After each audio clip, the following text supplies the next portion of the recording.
Welcome to తొలి వార్త. ప్రజల కోసం ప్రజల పక్షం వార్తలు చదువుతుంది మీ మాధురి.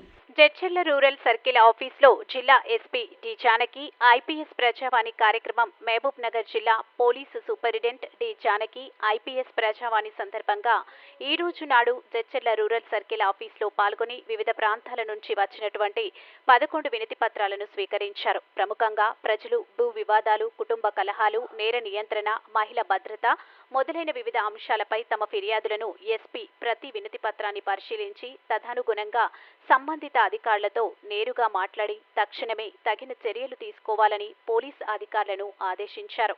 ఈ సందర్భంగా ఎస్పీ మాట్లాడుతూ మహిళల భద్రతపై పోలీస్ శాఖ ప్రత్యేక దృష్టి సారిస్తుందని, ఎవరైనా వేధింపులకు గురైతే 100కు డయల్ లేదా 8712659365 జిల్లా మహిళా హెల్ప్ లైన్ నెంబర్లను సంప్రదించాలని సూచించారు. అదేవిధంగా షీ టీమ్స్, మహిళా పోలీసు విభాగం మరింత చురుగ్గా పనిచేసేలా చర్యలు తీసుకుంటున్నామని తెలిపారు.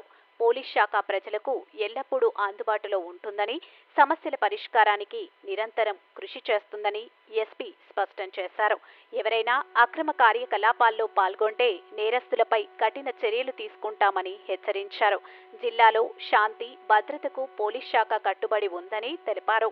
ఈ కార్యక్రమంలో Jadcherla rural CI Nagarjuna Goud, Jadcherla town inspector Adireddy, ఇతర పోలీస్ సిబ్బంది పాల్గొన్నారు. మీ తొలి వార్త న్యూస్ ని సబ్స్క్రైబ్ చేసి లైక్ చేసి షేర్ చేయండి. నాకు కాదమ్మా, నువ్వు ఎంఆర్ఓ దగ్గరికి వెళ్ళి ల్యాండ్ నా పేరు మీద ఉందా లేదా చెక్ చేసుకో. అర్థమైందా? దాంట్లో గవర్నమెంట్ ల్యాండ్ అనేది చూపిస్తుంది.